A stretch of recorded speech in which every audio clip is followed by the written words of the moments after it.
Everybody always says, if you tried your best, that's all that matters. The best is all you can do. If you tried your best, it doesn't matter what happens. It doesn't matter if you lose if you tried your best. Most people have heard that before.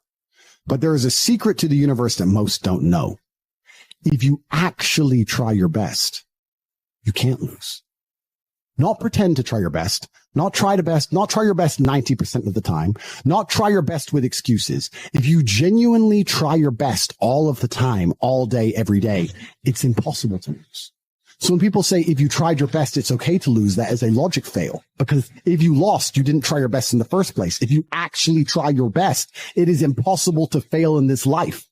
God is watching and he rewards those who want it the most. If you want it the most, you can have it.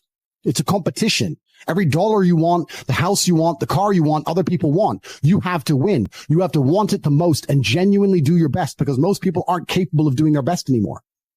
To get up every day, whether they feel like it or not, and perform regardless. That is the secret. You cannot fail if you try your best. So if you don't have the car you want, the woman you want, the relationship you want, the friends you want, the house you want, you haven't been trying your best. Because I guarantee you, the second you do, you'll have all of it. There are a lot of lazy people.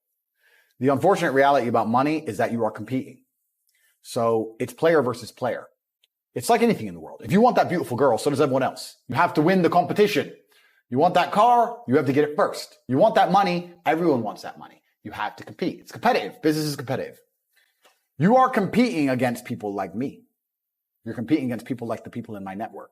This is who you're competing against. So the competition is absolutely and utterly fierce. Understanding that you're a man with a small pistol up against a mighty army. If you want to add a little bit of laziness on top, you're fucked. A lazy person thinks he's working too hard, and a successful person thinks he isn't working hard enough. And we're doing 20 times the work they are. And we're like, oh, I could have done more, could have done this. Oh, I missed that today. Can't miss that again. Oh, I should have taken that call. I should have flown there. I should have. We have guilt about it. They don't give a solitary fuck. And even if you pointed it out to them, they'd sit there and go, oh yeah, and they'd make some excuse for it. It's the brutal arrogance of people. So when I say people are lazy, they go, I'm not lazy. I work hard every day. You work 8 hours a day?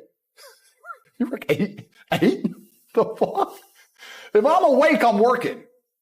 I'll be driving my Bugatti Chiron through Dubai, working. I'm texting at the same fucking time. I don't take a second off. I don't take a minute off. I don't relax. I don't rest. I don't stop. I don't chill. None. Ever. I'm either asleep or at work. That's it. Second I wake up, I check my phone, I begin working. I go to the gym. In between sets, I am working. I'm online working the entire fucking day. Until the second I go to sleep, I am at work. That is all I do. And you are at home competing against me, and you want to watch a movie tonight and then say you're not lazy. You're fucking lazy, and you're going to lose forever.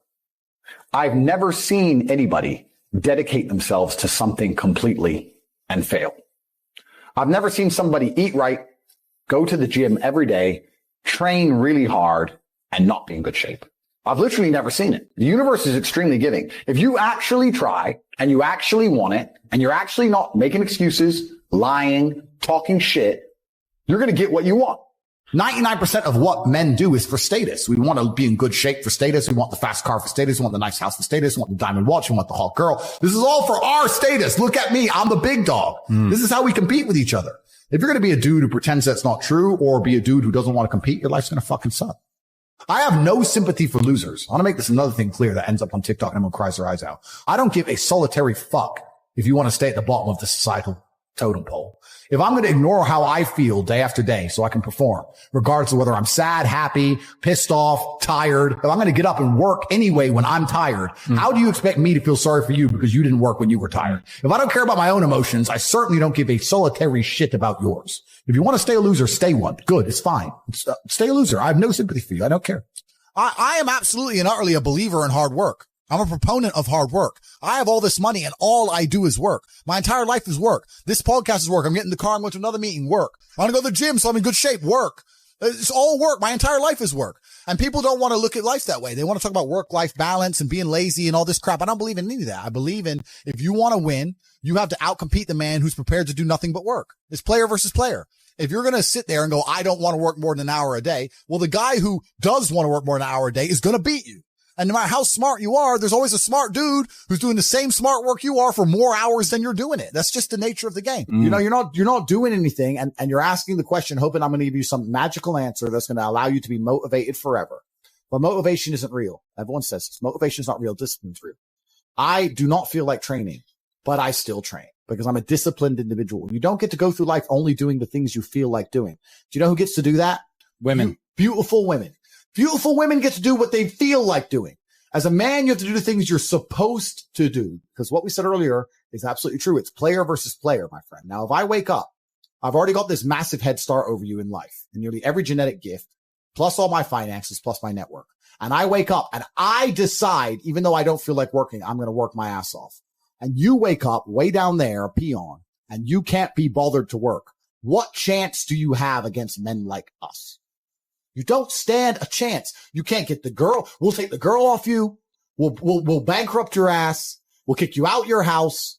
You name it. You don't stand a chance. Now, if you're going to wake up and look in the mirror and understand that you're absolutely not only crushable, that you're a rabbit and that lions exist, and that's not going to motivate you to do something about it, then you're a lost cause. If you want to stay killable, then stay killable. But I can't live that way. I would refuse to live that way. It's a disgrace to my bloodline. It's a disgrace to my parents who struggled to raise me for me to be anything other than the best version of myself. That's honor. I have honor to my last name and to my ancestry. It would be disgusting for them all to have fought saber-toothed tigers so I can wake my lazy ass up, jerk off all day, and ask on YouTube how I can stop being a fucking loser. You understand where I'm coming from? Oh, 100%. So this is down to you, my friend. And listen, you may feel fired up for 10 minutes after this little talk, but you're not going to feel fired up forever. You need to put systems in place. You need to get discipline. And like Justin says, you need to get an atmosphere of people around you who are going to keep you accountable and not make it easy for you to continue to be a fucking nobody. And then you're going to fix your life. Otherwise, you're going to stay a nobody.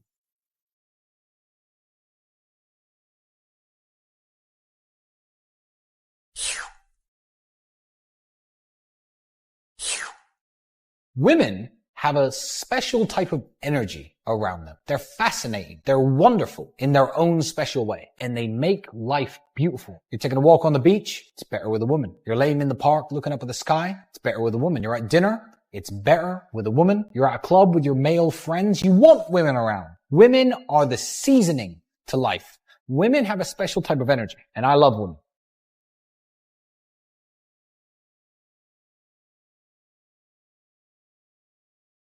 Let me explain something to you. There's no trick. There's no life hack. There's no being in a position where all the women you meet or come into contact with want to have sex with you.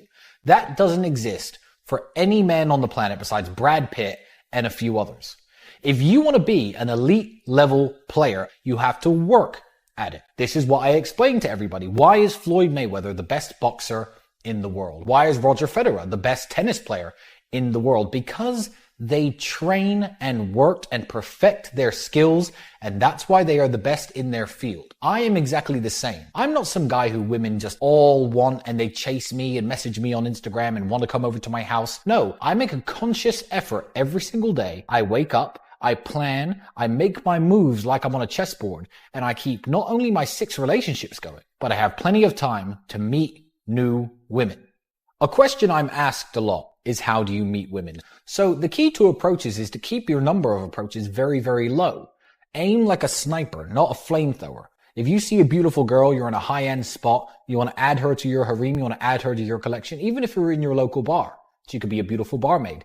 You make your one approach, you try to get her contact details, and you then work on that lead.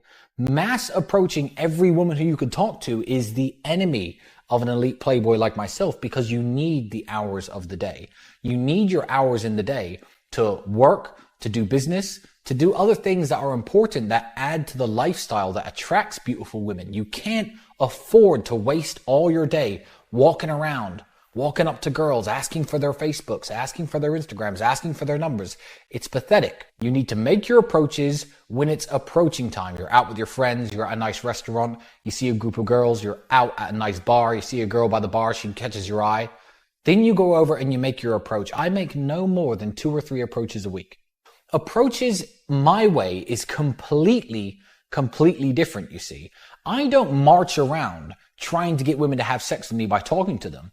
I have built a lifestyle. I have built a life which puts me in contact with beautiful women. I'm around them. I'm in the best clubs. I'm in the best restaurants. I'm in the best bars. I'm in the best spots in the world. I'm flying all over the place.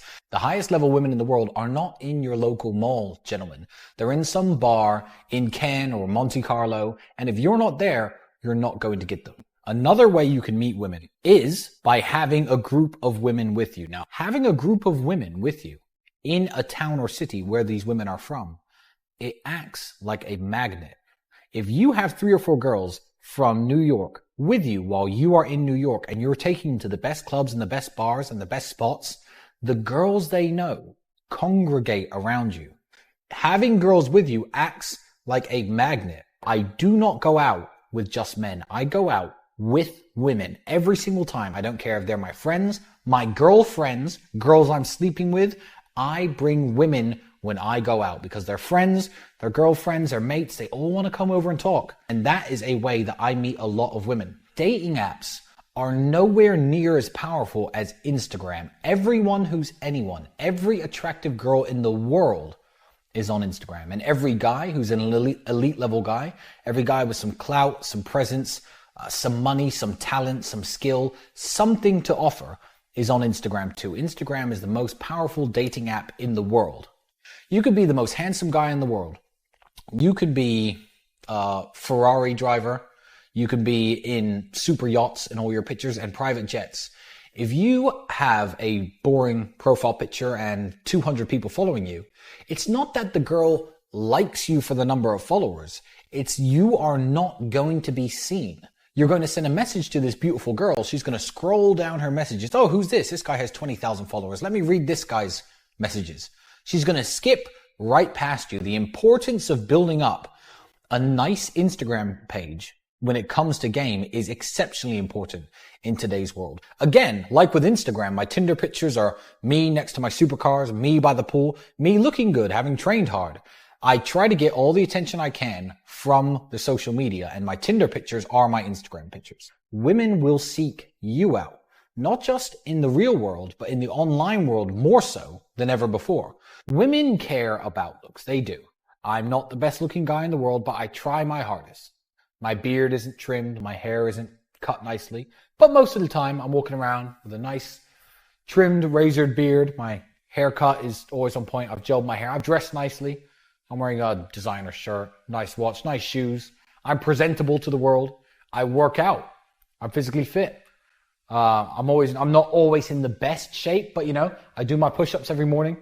I do my boxing, I do my training, whatever training you do, you have to do it. Fitness is important. How fit do you look? It is basic human evolutionary biology. Oh, look, this big, strong, handsome guy, he'll give me nice children. Women may not think that exactly in their heads, but it's a big part of what makes women want to have sex with you. If you disregard it, if you think, oh, well, I'm rich, it doesn't matter, I'm a big, fat, ugly f***. I've got loads of money, women will want to f*** me. They won't. They may f*** you if you pay them. But that isn't what this is about. That's not being a playboy. That's being a customer. And I'm not teaching you how to be a customer. So yes, you do have to be presentable. You have to look your best. Train as much as you can. Make sure your hair is the way that you like it. I don't know. Don't get your hair cut if you have long hair, whatever. Do whatever makes you look good. Fitness is essential because it's something that women desire. So you take that general rule and you think, okay, I want to be as attractive as I can to as many women as possible. Don't be a fat, lazy f***. Rule number 1, if you're a fat, lazy f***, get to the gym. You're not going to be able to live like me until you do. Get into reasonable shape, at least. Being the fat, lazy f*** is not attractive to women. I am not every woman's type. A lot of women look at me and think, you know what? I don't like him. I don't like the way he looks. Don't like the way he's shaped. Don't like his height. I'm too tall, maybe, for some women. Yeah, if they're short. I don't like this. I don't like that. Cool. I'm not every woman's type. Neither are you. Nobody is. I know some handsome dudes. They're not every woman's type. They can't be. However, being fit makes it far more likely that you are going to be the type of the women you meet. So absolutely, this is an essential rule. Being a man in demand is fitness. Look your best, train hard. Women like to feel safe.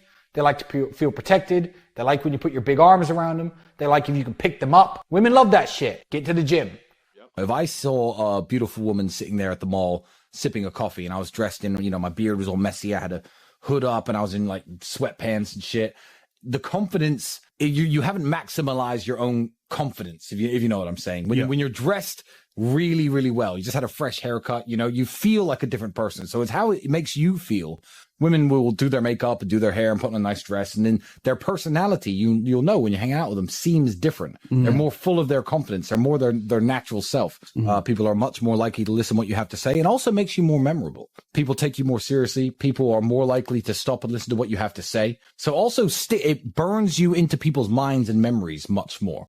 When you are dressed very well, you aren't in a place, you become the place. You become part of the ambiance of the place. You're also doing your part to add to the aesthetics of a nice location. Now, when it comes to dating, I know what some of you think.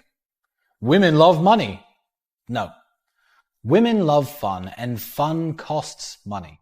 If you're broke, you're not going to get as many women. Why? You don't pay the women. I don't give women money. Good girls don't care if you have money. They're not going to ask you for money. But if you don't have any money, all you can do is invite them to your apartment. Money is important because money facilitates fun. You can take a girl out in your nice car. That's fun for her. I have a fully stocked bar in my cigar lounge in my house. They can come here, they can have some drinks. Money facilitates fun. So when it comes to dating, yes, you need money. Trying to impress a woman with a supercar doesn't work. So a Ferrari can make an amazing date. A jacuzzi can make an amazing date. I don't know what else you have. A guitar, a surfboard, whatever your talents are, they can add to a date massively.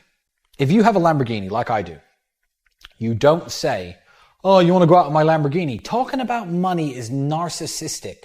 Talking about money is not attractive when it's one-on-one with a female. It's not cool. What you just say is, let's go for a drive. You take her for a drive, then you're in the Lamborghini. All it is a extra surprise on top of things. Never approach a girl and say, hi, I have a Lamborghini. Would you like to come for a drive with me? Never say, here, come to my house and I'm going to play the guitar and sing a song for you. That sounds gay. However, if you have your guitar on display in your room and you take her back to your house and she sees your guitar and goes, oh, play me something. Okay, you know what? Cool, I'll play you a little something. They already know who you are. They like you enough to meet you. Cool, everything else is a bonus on top. If they're meeting you, you don't have to say, oh, I could play the guitar and I have a Ferrari and I have a jet ski at my lake house. But if they want to meet you, hang out with them. First have coffee, then add these things in. They're just bonuses, things that are going to make her smile, things that are going to excite her, and things that are going to lock her in to you even further than she's already invested. Women chase excellence.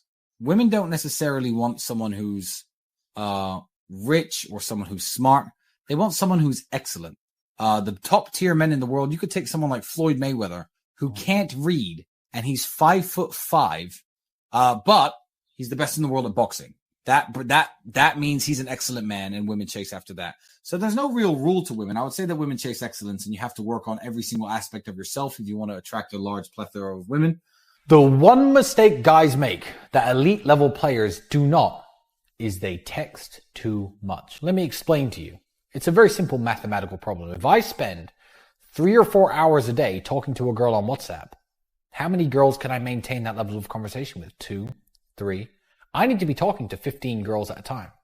And I have all my girls filed in my phone. I need to talk to all of them all the time. How do I do it? A few messages a day. Every 2 hours, I'll open WhatsApp. I'll reply to every single girl. Another 2 hours passes. I'll reply to every single girl. It's only a couple minutes every 2 hours. You don't lock yourself down into huge conversations. If you are talking on text about her interests, what she likes doing, why are you single, her life story, any of this shit is date material. You want to be sitting at a dinner table or sitting at a coffee bar having that conversation. She's met you. She finds you moderately attractive, at least. She gave you her contact details. The whole text game is aiming at closing a date. Hey, how are you? It was good to see you the other night. Continue with your business. A couple hours passed. She's replied, yeah, it was really good. It was a really night out. You know, I'd like to see you again and get to know you a bit better. You free tomorrow? Let's go for coffee. Boom. That's it. That's all you need. The goal is simple. Make sure it's all orientated to getting her on a date. What kind of food you like? Perfectly okay question. Oh, I like this, I like that. Oh, you like Japanese food? That's cool. I know a really great Japanese restaurant in town. Have you ever been to this? Yeah, it's my favorite restaurant. Okay, I'll take you there tomorrow. Or, no, I've never been there. Oh, you gotta try it. I'll take you there tomorrow. When you're maintaining relationships like I am, and your time is limited, you have to be sure not to burn your time. I call it burning time. You're with your girlfriend for 3 hours. All you have is 3 hours. Netflix? No! So I'm telling you, porn, masturbation, throw them out the window. You want to be an elite level playboy? Be a fucking man. You don't get sex for one day? Cool, you'll live. Do 50 press-ups before you go to sleep. Go out the next day hungrier. It's easy for me to just spend time, burn the hours watching Netflix, but she will not be as happy. Guys, Tiger Woods isn't the best golf player in the world because he sits on his couch watching Netflix. Muhammad Ali was not the best heavyweight boxer of all time because he sat on his couch watching TV. You want to be an elite level playboy, you want to collect these women, then you have to keep them happy. Do not engage in pointless arguments and do not engage in pointless conversation. If you have a relationship, if you're going to get caught cheating, don't let it be with some girl who lives in California that you're flirting with online for no reason. It makes you look like a simp. Do not burn your hours cheating on your girlfriend emotionally with girls far away, with girls you haven't got a chance with girls with boyfriends who don't take you seriously. Don't waste your time with this stuff, man. There are some times where I've been talking to a girl for maybe a month and we have our second date or first date. Mm-hmm. And I'm like, you know what, this one's in the bag. And it gets to 11 o'clock and she's like, you know what, I'm going to have to get up early tomorrow. I should really get a taxi home. I'm the least pushy man. There's nothing attractive about being pushy because you don't understand her. Maybe she's on her period. It's that time of the month and she thinks, you know what, I'd love to fuck Tristan, but I'm just not going to do that tonight in his house. I'd be embarrassed. I'd be ashamed. Me being pushy is just going to undo the month of hard work that I've done being charming and being nice and being kind because I'm not getting laid. So, first circumstance, you don't go home with her. Yeah, always be a gentleman. Don't worry, let me get you a taxi home because why would you burn the hard work you've done and not bother setting up a second date? But it's not just that. I would just rather be nice. Right. Being a gentleman is very, very important. There doesn't have to be a winner. When you're going on a date with a woman and you're looking to sleep with her and she's looking to have a good time, you could both go home happy. Most guys are looking for a quick fix. You're looking for a secret, something I'm going to tell you, a magic word, a spell, an incantation that's going to make you be surrounded with women who want to have sex with you all the time. It doesn't exist. It does not exist. It is a recipe. It's a recipe which includes lots of hard work. And this is something I call being a man in demand, or the 5 F's. I've got 5 F's.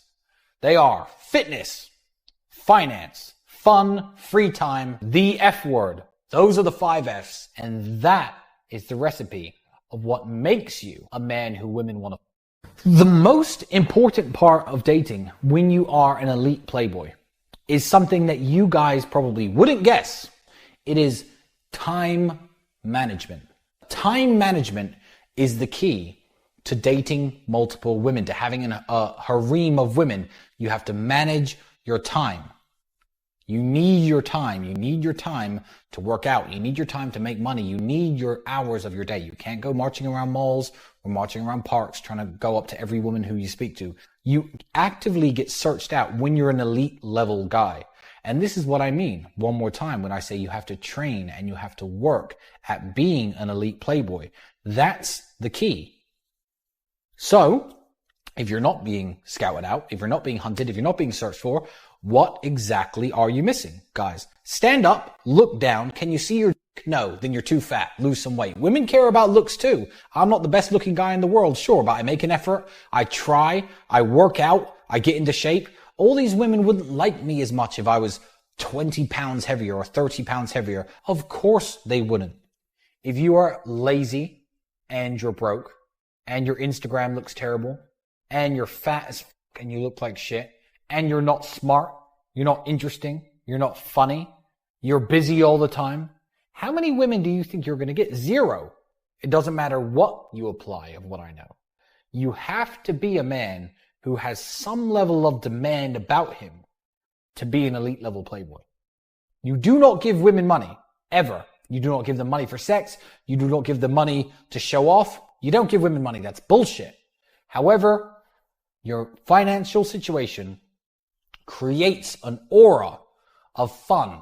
Women love fun. I have a swimming pool in my house. Women love that. In the summer, they're coming here, jumping in the pool, taking their bikinis off. Now, are they thinking, this pool, 28,000 euros this cost. Oh, this pool costs so much money. Tristan has money. Wonderful. No. They're thinking, wow, swimming pool. That's it. Finance and your financial situation makes you fun. Now, you have to be entertaining. Now, there are ways that nerds think you could be entertaining that don't work. Having a Lamborghini, for example. Having a Lamborghini does not make women want to have sex with you. It makes little boys want to drive around in your car. Women don't give a shit about driving around in your Lamborghini that much unless they like you. You have to make it fun. Having a supercar gets you an opening conversation. You park at the club, you walk inside. Is that your car?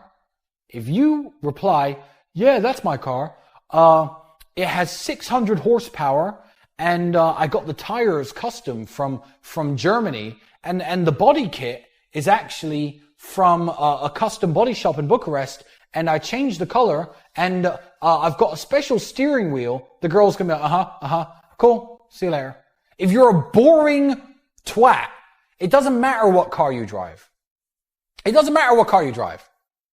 Hi, is that your car? No, it's yours. I'm going to get drunk tonight. You're driving me home. Yeah? Cool. Obviously, you don't really let her drive your car. But say something funny. I just came up with that off the top of my head. Say something witty. Say something entertaining. Being a millionaire, having nice things, having cool things, it doesn't get you pussy. It gets you a 5-second opener. And if you squander that, if you waste it, it was all for nothing. You have to be fun. Women don't care about money. They care about what's entertaining. Now, when I was broke, I used to have no money. I would be funny. I'd take girls on a date. I'd say, you didn't wear high heels on our date in my Volkswagen Golf. They'd be like, no, where are we even going? Well, you know what? You're not wearing high heels. I'm going to take you to somewhere suitable. McDonald's. This was my routine. I go to McDonald's. I had a few pounds to my name. I rolled on the window. Hi, I need an ice cream McFlurry. Yeah, bring me an ice cream McFlurry, but put extra love in it. What did you say? Extra love. Extra toppings? No, extra love. I'm on a date. I need to make her fall in love with me. Okay. The girl's laughing her ass off. She thinks it's hilarious. I give her ice cream. Is it working? Are you in love with me yet? Why'd you take me to McDonald's? Well, you weren't wearing high shoes. Ha ha ha. I didn't have any money. Make them laugh. Make them enjoy their time with you. And this is what I said about dating earlier. You have to implant yourselves in their mind. Wow, I had a wonderful time. That could be on her mind for 2 days while you're f***ing your girlfriends and you're f***ing other women. That could be on her mind all week while she's working. Maybe she's busy and she can't wait to see you again. You have to be fun. Fun is important. Now, this is very subjective. It varies from man to man. I don't know where you are. I don't know where you live. I don't know who you are. I don't know what you know. I don't know who you know. But you know how to have fun in your own city, I'm sure, or your own town. You know how to show a girl a good time. Don't be boring. That is essential. And if you're a boring guy, work on it. If you're broke, work on it. If you're unfit, work on it. Women are wonderful and they're good for so much more than just. Women are the single greatest thing and the best thing in the world and they're the best thing about life. And if you have a simplistic caveman mindset where you think, I just need these girls, I need to have sex with all these girls, I think you're going to miss out on it. And I know I covered this earlier in the podcast, but there's so many amazing things about women. And I think that women need men and men need women.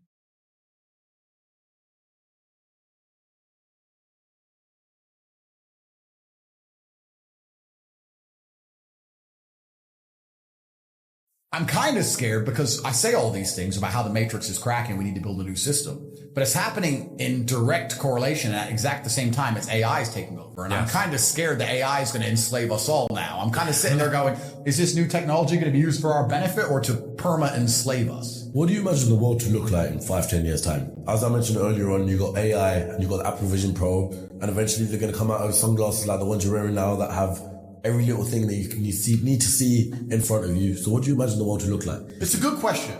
And I'm going to tell people how I came to my answer.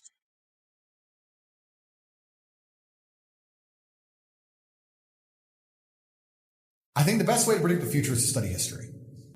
I believe in times of old. Let's go back the last 3,000 years.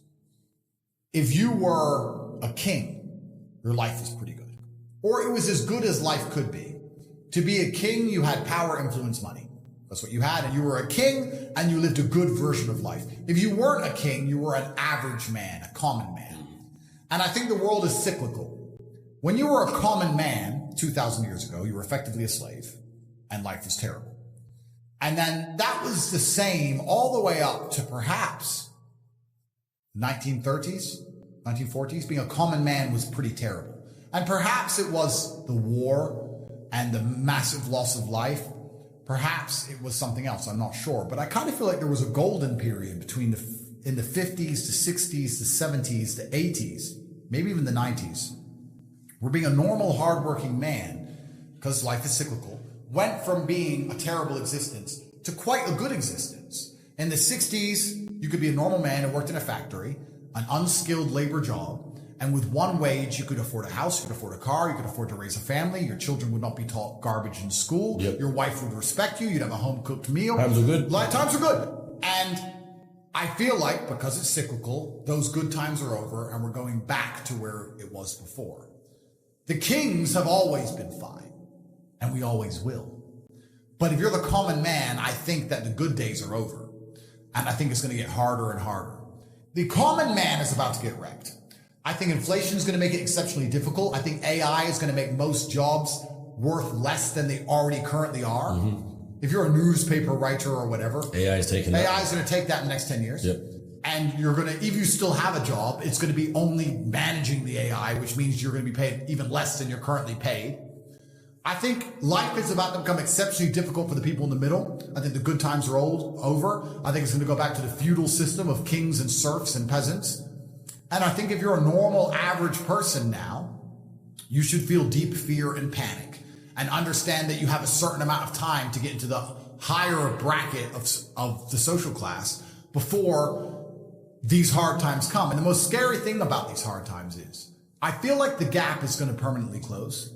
But if you're the average person at home and you're watching AI continually take over the world and you're not at least learning how to implement it so you can benefit, you're toast. You're toast. Most people are going to be replaced so quickly. I don't think the average person at home realizes how replaceable they are. I'd argue now that 80% of the normies I talk to, ChatGPT would be far more interesting than them. They're that boring. The average person at home, if they were trying to get a girl, would be better off putting ChatGPT in the combo than themselves. That's how bad they are. And they're arrogant and they're narcissistic and they think, no, I'm special. Most of you are not special. You're not. And because you're not special, you're going to be replaced by machines. And once you're replaced by machines, you're going to become useless. And you're still going to have expectations. You're still going to want to eat and you're still going to want a wage and you're still going to want a good house and a nice car. What are the elites going to do with the populace once they become completely useless and remain to be entitled? You're useless eaters. Useless eaters always end up decimated. In any period of human history, any civilization, if you had a large subsect of the populace that had no purpose, they got decimated. So if you're at home sitting there thinking, well, I can become useless and the government will just feed me, I'd argue they'll starve you to death instead because they don't need you around. And most people are going to be replaced very quickly by these machines. Sora, I said to my camera guys when I saw Sora, I was like, you're out of a job. You're fired. We started laughing about it. But it's true. And think of how fast technology advances. Where are we going to be in 20 years from now? Yeah, it's going to be crazy. It's insane. You need to get ahead of these things. In regards to AI, I think it has to be adopted. Inside of my school, Hustlers University, we teach AI with absolutely everything. A lot of the images we generate, even on my Twitter account, is all AI. And what's actually scary about the modern world is, I don't consider myself old, I'm 36, but some of the children, I call them children, 17, 18-year-olds inside of my school, Hustlers University, they're AI wizards, and they can do magic with this stuff. Magic. Like they can literally, genuinely, Andrew Tate on the moon, and the image is generated in seconds. Like artists are going out of business. I thought AI would put truck drivers out of business. Artists are going out of business. Musicians are going out of business. It's kind of scary. I do like to think that with things like AI, there's always going to be some degree of natural separation between the men who are genuinely inventive and killers and the men who are more... Let me change the way I say that. I think if you're an exceptional person, a truly exceptional person, you don't have to be afraid of nearly anything.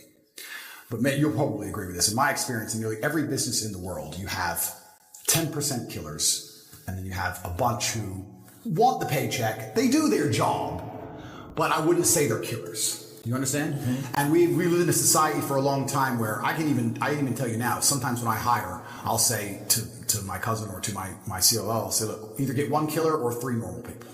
Because that's the reality. That's the basic. You either need 3 people to half do the job, or you need 1 killer to do the job. And I think that those 3 people who half do their jobs, enough to not get fired, they turn up most of it on time, but they're not really that motivated. Those are the ones who have to fear AI.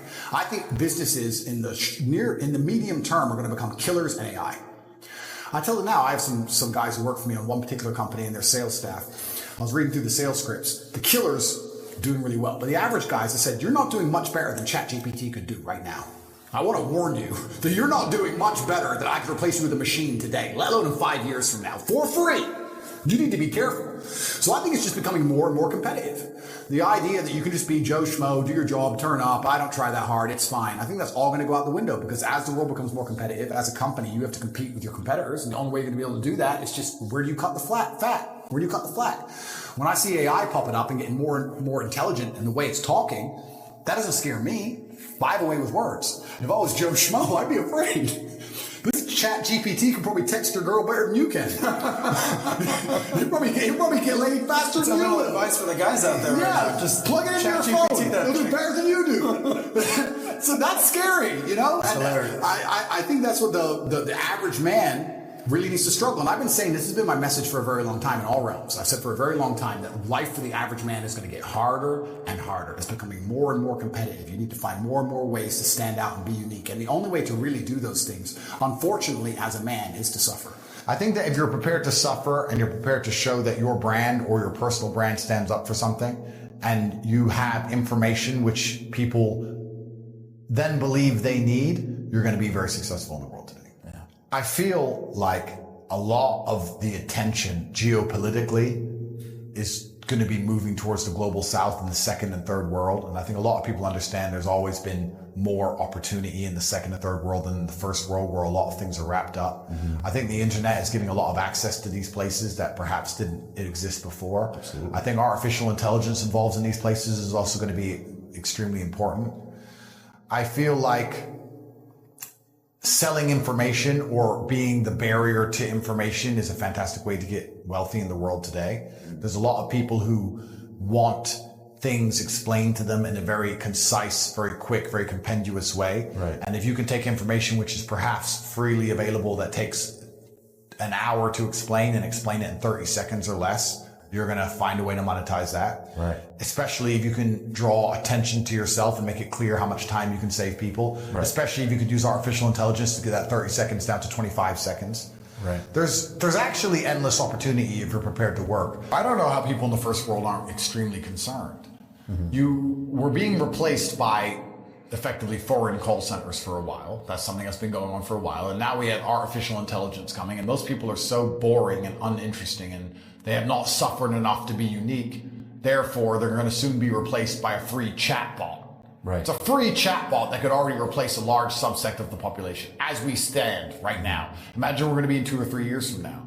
I think the average person in the Western world hasn't woken up and realized that everything's becoming more expensive and your currency's inflated and there's no chance that anyone's going to fix it for you, and they're out to replace you, people from the second and third world who will work harder than you for less money. Do a great job. And do a great job. English, yeah. Absolutely. And the robots are coming and they're going to replace you for even less than the second worlders want. And you're sitting there thinking you don't have to be exceptional and you don't have to learn to think outside the box. You don't have to suffer in any way to become a unique person, and you're just going to somehow, pay your bills? Mm-hmm. No, you're not. You're going to get destroyed. Destruction's coming for you, and then you're going to become a useless person because you're not going to have a job that you're prepared to do at the price that people are prepared to pay. And once you become a useless person, you have to sit and go further down the rabbit hole of history and see what's happened to all the people of Earth that were useless. What happened to all the people who had dreams and aspirations and expectations, and they were no good to those in power? Because I can tell you. Yeah, work that one out. You're going to see very quickly that you're not going to exist for very long. Bro, when I saw that Sora AI thing, this is to all the cameramen in the room, including my guy. I saw that Sora AI thing. I was like, bro, even camera guys are going to be gone soon. Hollywood's gone, actors are gone, script writers are gone. Right. Everyone's going to lose their job. Everyone. You have to be sitting there, and I don't know if the average cameraman is sitting saying, they're going to replace me with this. Maybe not now. Maybe not in a year, but certainly in 2. They're going to be able to ask a robot for the thing I would take months to film, and the robot's going to spit it out instantly. So how do I, integrate this with my skills so that when they want to use the robot, instead of asking the robot directly, they ask me because they can get a better result via me? How do I use AI along with my camera skills so I can continue to retain my job? Or two, how do I diversify? What can I do that this robot can't do currently, or I don't believe it will be able to do into the future? But the average camera guy doesn't give a shit. Oh, camera guy, Sora, yeah, that's cool. Do, off the cliff. Yeah. Oh, I didn't see it coming. How did this happen to me? Why am I unemployed? You're a useless eater now. Enjoy the concentration camp. That's what's going to happen. So you have to be paying attention and thinking worst case scenario. They're coming for absolutely everybody and everything. And a lot of these personal brands, unless they're built on the back of a whole ton of suffering, I think they're going to suffer also. I don't know how they're going to have a personal brand based on just talking motivational quotes. Yeah. I haven't even done this. Someone should go to ChatGPT and say something philosophical and motivational, which inspires me. And I guarantee you can start reading things and go, crap, that's pretty good. Yeah, oh no, that's pretty good. It'll be scary to read. Yeah.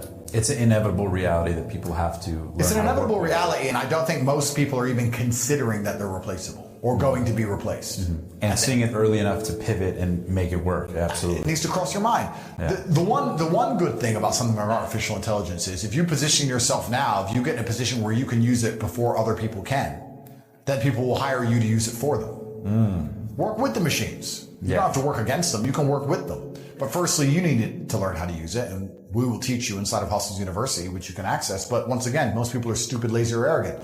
Artificial intelligence is not too hard to use. You can join our school, and we'll teach you exactly how to use it. Only 5% of people will be too stupid to do it. The majority of people are too lazy to do it. They're too lazy to join my school. They'll sit here and listen to this whole podcast, and then I'll say, I have a school which will teach you how to use the machines to print you money. And they're still too lazy to go and learn, and they're going to wonder why they're broke forever. Or they're too arrogant. I don't need the AI. Oh yeah, it's probably something that'll exist and it won't affect me. Good luck, friend. Yeah, I think AI, we've talked about the negative effects of AI. We know that it's bad for you. The reality of life is that once that technology is invented, you're never going to uninvent it. Oh, of course. Like, we know social media is bad for you, but you're never going to uninvent social media. It's here forever. But it can be used for good and bad. Exactly. And AI is here forever. And it's going to get worse and more advanced. It's going to take over parts of our lives. We know this. As much as you want to hate it and fight it, as much as I think it's going to be so much evil that comes from it, you have to almost understand it. Well, I'll give you a very quick example. It can be used for good or bad. Social media can be negative if you sit there and digest bad information, but it's also one of the reasons we managed to get to such large subsets of the population. So it can be a good thing and a bad thing. Inside the real world, inside my online university, we push AI very heavily. And I was having a conversation with someone the other day who said, oh yeah, I don't use AI because I'm a club promoter. And I said, if you're in any business in the world today, it doesn't matter if you're a plumber, it doesn't matter if you're a club promoter, it doesn't matter what business you're in, you should be learning how to implement AI because there's going to be the people who use AI and the people who fail. Yes. Those are the only two options, which is why we teach it so heavily inside of my university. And I said to the club promoter, what do you do? He said, well, I get guys to book expensive tables at the club because I bring pretty girls to the table. I said, okay. Well, if you had an AI machine, let's say you use Sora to put together a video of the best club night ever, and let's say you use ChatGPT to speak to lots of girls and explain what's going to happen and why they're going to have a great time at the club, and also get ChatGPT to speak to rich men and explain to them what a great time they're going to have, and you could mass speak to people at a much larger rate than you can do by yourself sitting there typing, you're going to make more money. Yeah. You can implement AI in club promotion. You can get the most fancy video, and you can get a ChatGPT learning bot to realize exactly, this is actually a point I want to make, to realize exactly what trigger words get the girls to want to party and what trigger words get the guy to want to spend money. And you can put together some data and you can stop talking to people completely and you can focus on the AI learning mechanisms to do all the work for you, which is why we're teaching it inside of my university. There's not a job on earth where you shouldn't be using AI mechanisms to do it for you, because that's what they're doing to us already. Yeah. We live in this surveillance capitalism world where a lot of the tech companies, a lot of the largest companies in the world are making money purely based on prediction of our behavior. They build digital versions of us online. They build there's a digital Matt, there's a digital Andrew based on all of our spending habits, how long we spend on each website, which part of the website we click on first, which websites we visit, how long we spend on our email, which email topics make us reply. They're constantly gathering data on us and putting together digital versions of us so they can predict our behavior to make as much money from us as possible. And once they can do that, they then try and alter our behavior so that we become more profitable. And they do this on purpose so that we become a person who's worth $12.59 to be a person who's worth $14.03 by altering how we react to certain things. So they're already building algorithms and trying to adjust how our mind works. And if you have a company or you are interested in making money in the world today and you're not considering doing exactly that, you're going to permanently fail. And AI is going to make it harder and harder, again, for those average men. It's going to be harder and harder. I don't think the exceptional men are ever going to suffer from AI. I think we're going to use AI. Yeah, and I agree completely. I think a lot of people say, hey, I'm working 2 jobs and I feel like I need a way to make some extra income. Yes, I agree. You need more money. Everyone needs more money. If you want to learn something, if you're 15 or you're 55, it's not too late to get into AI. 100%. And yes, is it evil? Yes, I think so. However, you're not going to uninvent it. Yep. You might as well learn it because this is a way where you can add some extra income to your life. And it's not overly difficult if you just spend a little time to figure it out. And this is what's interesting because the current educational systems of Earth, none of them are teaching AI. Yeah. I mean, perhaps maybe you go to MIT and you learn about robotics or something, fine. And at a very advanced level, which you don't need. Absolutely. The average school isn't teaching you about AI. The average MBA you will do won't teach you about AI. I'm going to sit here and make it very clear and obvious. The only school on the planet I can find that will teach you about artificial intelligence is my one, the real world. It's $49. For $49, we'll teach you exactly how to use AI to make a whole bunch of money. Which goes back into a point I was saying earlier about certain people are just tied into the matrix and don't want to be freed. If we will sit here and have a long conversation about how artificial intelligence is going to replace most people, and if you don't implement it, you're going to become useless, and your entire bloodline is going to be exterminated because you don't serve any purpose to society.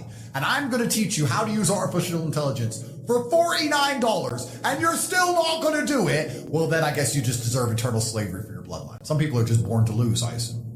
But it's extremely important we implement these things. So when I watched Sora, the conversations I've had, this was only 2 days ago, I was on the phone for 6 or 7 hours with my team inside the real world saying, okay, how can we use this? What can we do with this? And there's 2 different ways to look at it. There is, how can we use artificial intelligence now when no one else is really using it? How do we get ahead of the curve and continue to make millions of dollars? That's easy.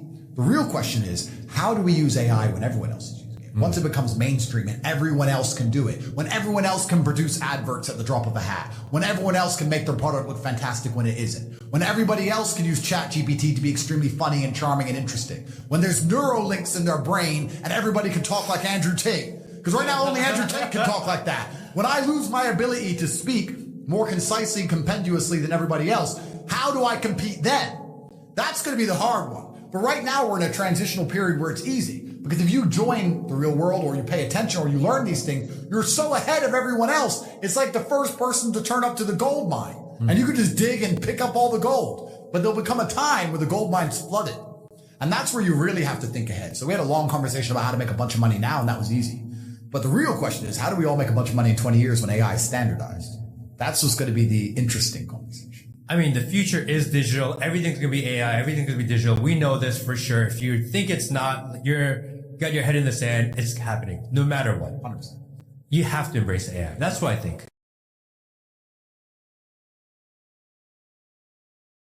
Yep, 100%, because it allows you to work at mass at a much more effective rate, much more effectively. I mean, the amount of websites which, I mean, copywriting is a thing, right? And it still is a thing. But the amount of websites which could benefit from a complete copy change with ChatGPT would make their copy better than it currently is. Yeah. The amount of average electricians have a little terrible website somewhere in Texas, and you could literally ChatGPT their entire website, and you could charge them money for that. And they don't even realize that you use ChatGPT because they don't have a clue what it is because they're behind the times. And you could literally make money for 10 seconds. Now, if you could get an AI bot to reach out to them all, if you get an AI bot to speak to them all, if you could produce them a movie using Sora, showing the coolest electrician on earth. Like, there's so much potential that can be done. It's so ridiculously easy to make money if you actually try. But implementing AI is something you need to do because it's the future. It's like ignoring gunpowder. If you ignore gunpowder, you'll lose the war. You could have looked at gunpowder at some point and said, we got bows and arrows, it'll be fine. No, it won't. As it advances, it's going to get to the point where they soon have Gatling guns and you're all toast.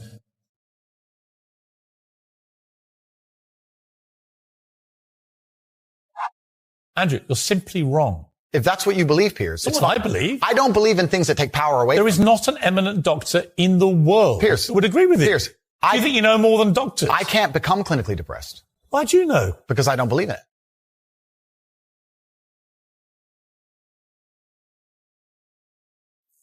Maybe when you want to explore all the levels on the map of life, you don't just want all the levels at the top. See, this is the mistake most people make. They sit there in a normal life and they dream of being rich and going on nice vacations and dreaming of all the nice things. They don't dream of all the bad things. They think they can have all the light with none of the dark. That's not how it works. The only reason you appreciate being rich is because you were poor. If you were born rich, you don't appreciate it. The only reason you appreciate being in good health is because you were once sick. When you're sick, you'll do anything to be healthy. If you've never experienced sickness, you don't know what health is.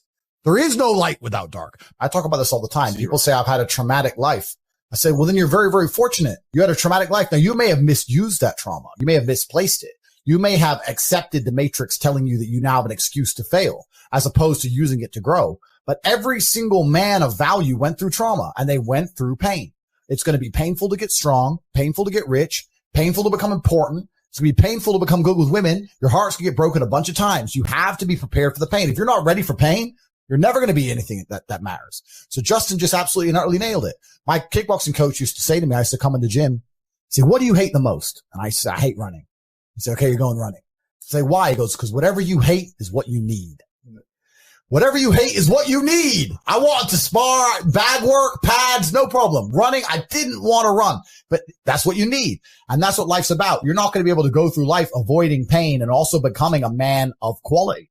You're going to have to be that guy who's been through so much shit that he can wake up and go, this ain't nothing.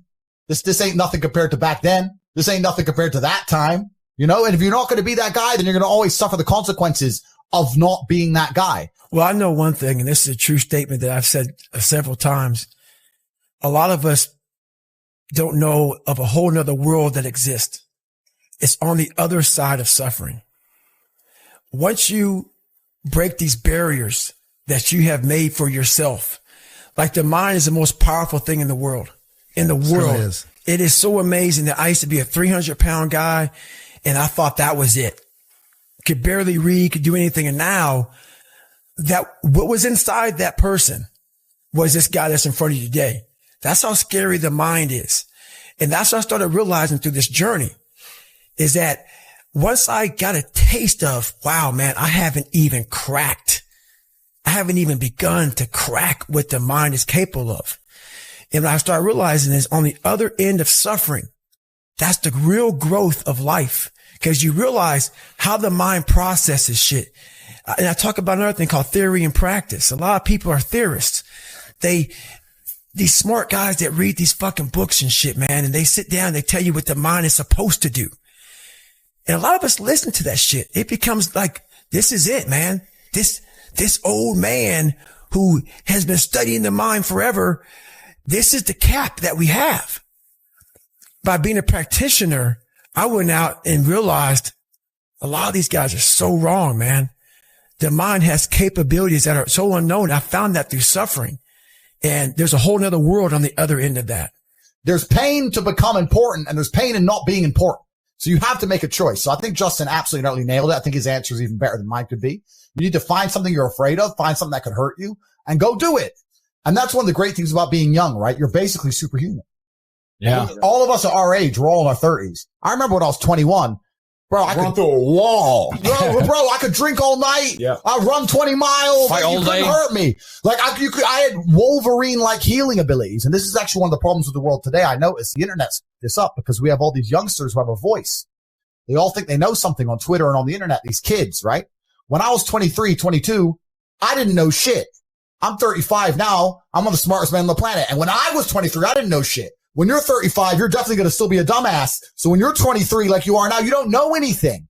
Your only attribute is the fact you have Wolverine-like healing abilities and you're not using it. Stop talking. Start listening. Get out there. Get hurt. Get the back up. There is a degree of wisdom that comes from physicality. I learned a whole bunch of shit about the world from just having my ass kicked. It wasn't even conversations. It was just getting beaten up. And you learn about the world I write tweets and people are like, that's so wise. Where'd you learn that? I was like, oh, kicked in the face. That's how. What do you believe about depression? Do you believe depression is a real thing? I believe that feeling depressed is real. I don't believe depression as a clinical disease is real. No. I believe that the number one power you have against these things are trying to take control of your own mind and affecting your own life. I believe that it's not healthy to hand over all your power and believe that depression is an outside disease that you can't affect. I know that when I've had difficult periods in my life, and also many of my friends, like I've said, suffer from PTSD and been through terrible things.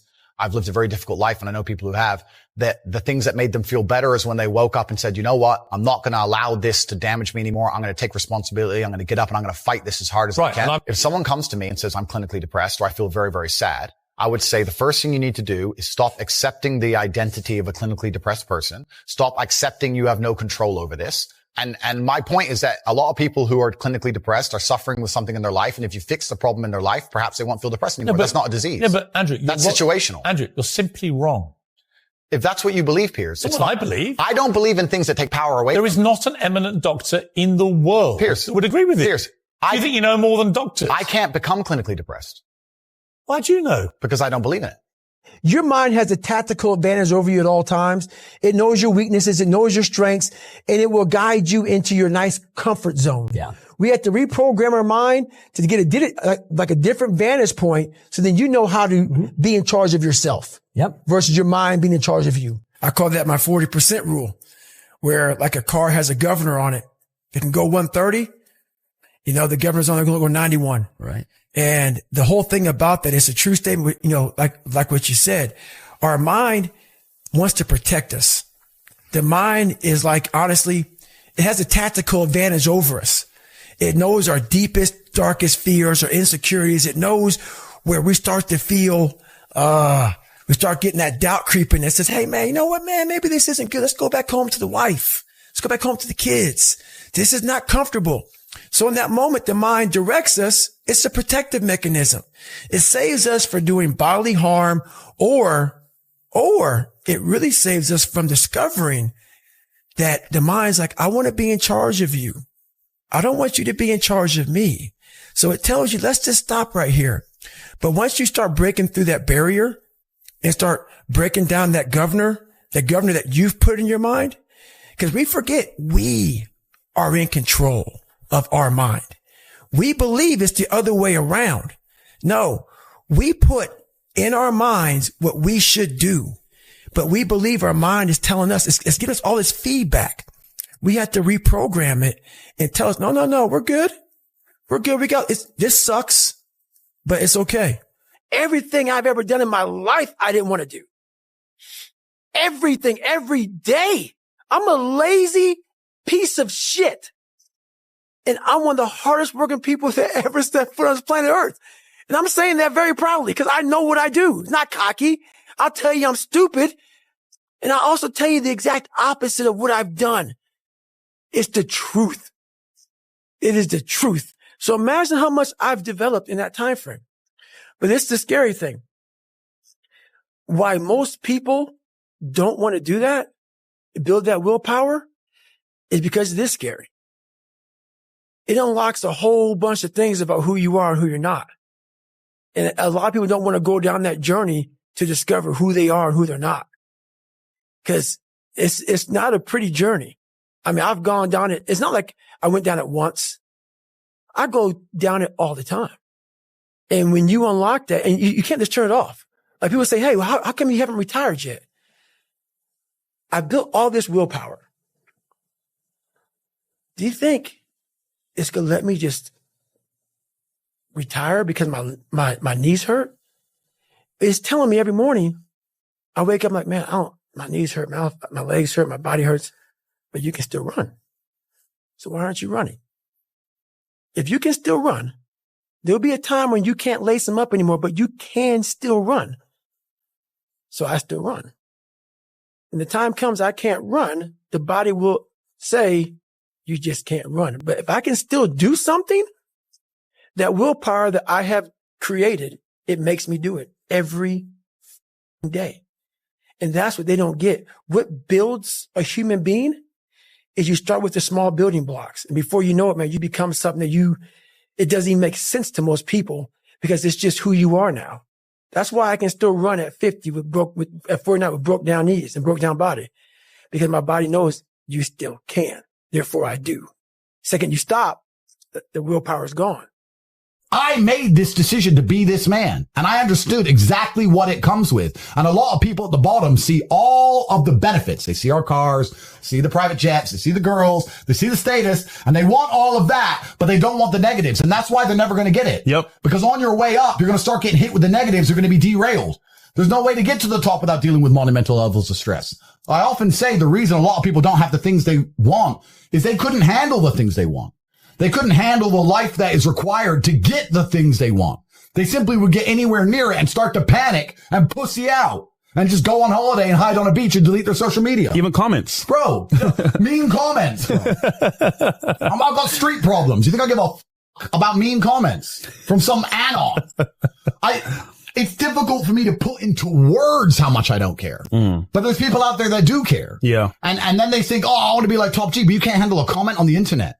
Bruv, these people are born to lose. So you have to decide, and you need to look in the mirror and really make a decision, because I think perhaps if you want to build a life, choosing your life path and knowing which life path you want to go down is going to allow you to be the most effective in the construction of that life. If you say, I can't handle that stress, I want to be somewhere in the middle, then accept it, accept the good and bad that comes with that, accept the kind of life you want to build and go do it. But don't sit there and say, I want to be Top G, I want to live this great life, and you're not prepared for war. What's funny is this. If you were to take somebody who says, I'm doing my best, I'm really trying, and you were to get an exact schedule of their last week and find all the times they've wasted time, you'd say, look, you've wasted time, wasted time, wasted time, wasted time. You know what's actually amazing? Most of those people are not even self-reflective enough to go, you're right, I'm not trying my best. Do you know what they'd say? Well, I have to rest sometimes. Well, I have to have a social life. Well, they'd be so arrogant. God loves people who try. God loves people who work hard. It's amazing if you try your very best all the time, what God will give you. He'll give it to you, anything you want, if you actually try. I am absolutely and utterly a believer in hard work. I'm a proponent of hard work. I have all this money and all I do is work. My entire life is work. This podcast is work. I'm getting in the car. I'm going to another meeting. Work. I'm going to go to the gym so I'm in good shape. Work. It's all work. My entire life is work. And people don't want to look at life that way. They want to talk about work-life balance and being lazy and all this crap. I don't believe in any of that. I believe in if you want to win, you have to outcompete the man who's prepared to do nothing but work. It's player versus player. If you're going to sit there and go, I don't want to work more than an hour a day. Well, the guy who does want to work more than an hour a day is going to beat you. And no matter how smart you are, there's always a smart dude who's doing the same smart work you are for more hours than you're doing it. That's just the nature of the game. So if you're the kind of person who's going to quit because it's hard, then f*** off. I don't even want your energy around me. I have so many conversations in my mind because so many times I want to quit. Sure. But this is what it is. This is what I figured out. I was so afraid of myself that I had to figure out I became a master of my mind. People, when you're afraid of something, you have to master it. That's how you start to overcome it. So what I realized when I get to that point where I want to quit, everybody, they get to the point where they want to quit. This is what happens. The mind tells you, let's go home. Let's take a warm shower. Let's get some food. This is not right. This is that. If you cannot answer the questions at that moment, because your mind's going to start giving you all these questions. And if you can't answer them, you're going to quit. What I realized when I was going through Budge, Ranger School, all this 100-mile race, 200-mile races, pull-up records, my mind would come creeping in.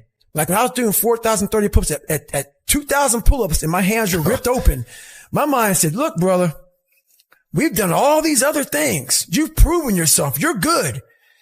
If I didn't have the answer to respond to my mind and say why I'm here, why I'm doing this, you will always lose that fight. You have to have the response to what your mind is going to tell you. And another thing about that is self-talk. A lot of people have like these big four on mental toughness. All that shit is crap about self-talk, visualization. It's true. But the thing about self-talk and all these things, they ask me, what do you think about when you're on mile 100 of a 205-mile run? What are you thinking about when you realize you've run for 24 hours and you have 24 more hours to run and you have another 105 miles? What goes through your mind? What do you say to yourself? I want to know. A lot of people think self-talk works. It does, but it doesn't work without the suffering before your mind starts saying we need self-talk. So what I tell myself is I go back to the months and years of preparation to get to that day. And I'm telling myself, the 3:30 in the morning, and I'm looking at my shoes and I want to go out there and run 30 miles. I have to, in that second, in that moment of this self-talk, my mind saying, you got to find more. You got to find more. I once again calm down, go back into my mind, in my cookie jar, I call it. And I have to reflect back on the shit I did to get here. And that becomes my self-talk. Self-talk does not work unless it is real. Most of us lie to ourselves in this self-talk. It doesn't work. It has to be real. It has to be something that you've done to make it really work. What do you say to young men who come to you for advice, who feel lost, who don't really know where they fit into society? I say that life as a man is exceptionally difficult. I say the most beautiful and the most terrifying thing about being a man is you're born without value. Society doesn't care about you. You're only going to be cared about based on how useful you are. You have the chance to build yourself up and become a superhero if you're prepared to do the hard work and be indefatigable enough to never quit.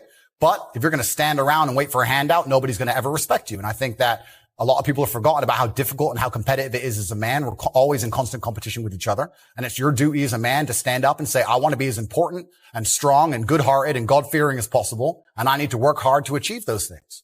Dame Sheila Hancock says we've become too over-emotional as a society, crying too much about everything.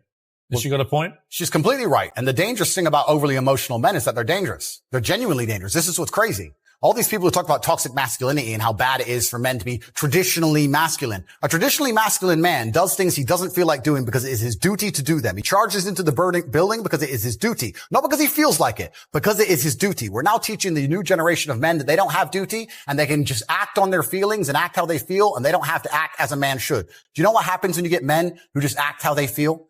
You get school shooters, you get violence, you get rapists. Men who do not control their emotions are dangerous. If you find a man who is stoic, he's not going to hurt people. He's going to sit and think about his actions very carefully, and he's going to be a good man who protects for and provides for his family. You find a man who just acts out on impulse and does whatever he feels like, you're going to find a dangerous man. Sitting here telling men to cry more and act with their feelings and it's okay to feel this way, that way, etc., and have no self-control. That is why we have the problems we have in the world. Absolutely and utterly wrong. So when they talk about toxic masculinity, they have it completely inversed on its head, completely and utterly wrong. We need to be teaching stoicism. We need to be teaching young men to understand that the world is very, very difficult. It's hard to be a man. You're going to feel bad sometimes. You just suck it up and perform anyway. Not to sit there and cry your eyes out or blame other people. What do you think most people get wrong about motivation? They think it's a permanent fix. They think it's something that is a constant. They think that maybe once I get it, I'm going to hold on to it. And that's the thing about that I was telling you, that I always talk about. Nothing is permanent. Nothing is permanent. And a lot of times you have to learn to perform without motivation. You have to learn to perform without purpose. You have to learn to perform a lot of different things. And that's what people think. They think I need to have this motivation to work out, to study, to be better. So if they don't have it, they just don't do it. And that's where you fail. You have to learn to train your mind well beyond motivation. If you have motivation, that's great. That's some kindling to the fire. All it takes is a little bit of spark. You can burn the whole forest up. But motivation, you have to learn to exist without it. You have to learn to be your best self when you're least motivated. And that's the tricky part about all that shit. Motivation is just a word. You have to have these different things in your mind on where you want to go and know that motivation is not going to get me there. Because I'm not going to always be motivated. Jocko said the exact same thing. He said that discipline eats motivation for breakfast. And discipline is good too. But without a clear headspace, there's no discipline. What do you mean? So let's say we have a circuit breaker. Okay. And I'm loading everything up to one circuit. Just load it up. It's going to fucking blow. And once that thing blows, man, the circuit's all fucked up. You got to have each thing plugged into the right spot, like a crowded garage. You can't put anything in it. Once your brain is crowded, discipline is great. Motivation is great. But if you can't fit shit in your brain because it's all cluttered with shit, there's no discipline. You may have it sometimes when it fits in that crowded garage of your mind, but you don't have the consistency that you need to have with that discipline. So what are you talking about here? Are you saying doing self-work and reflecting on you as an individual? Are you doing therapy? I call it mental zones. I don't get into it much because we'd be here all day. But basically is you're organizing your mind so you can put that discipline. So a lot of people talk about discipline. Okay, great. Why do you fall off the wagon? Why can't I continue with this routine? Going to the gym, being better, waking up early, eating the right foods. It's because maybe it's your kids, maybe it's your wife, maybe it's your job, and it's all just stuffed in your fucking brain. You don't have it compartmentalized and organized in these nice shelves. Like you look in the garage, it's all a nice organized militant garage. Hey, where are my dumbbells? Right there. A lot of people whose brain, hey, where's my dumbbells? Let me look. They're fucking throwing shit. They're looking through totes. They're all fucked up. So where am I going to put discipline in that mind if I can't find other shit? You got to be able to find all these different things in your mind. Oh, I can put discipline right there. I can put consistency right there. I can put all these things right there in that spot. So that's what I'm talking about. If your life is not organized and your life being everything around you, because it takes one little a piece of an outside interference to clutter your whole mind.